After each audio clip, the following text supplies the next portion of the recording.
frog actually jumps. Crazy, and it only takes a little folding to make. I automatically want to try it. Just using a paper cup and a straw, you can make a real mini bike.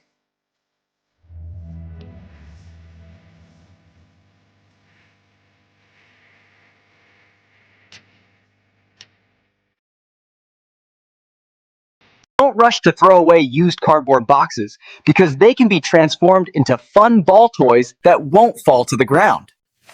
Let's make a stress-relieving squeezy toy out of materials found around the house. It's easy, cheap, and relaxing. Clothes pegs are only for drying clothes? You're wrong. Look, they can be turned into cool toy cars. Let's use empty bottles to make a fun, wind-powered toy car for kids.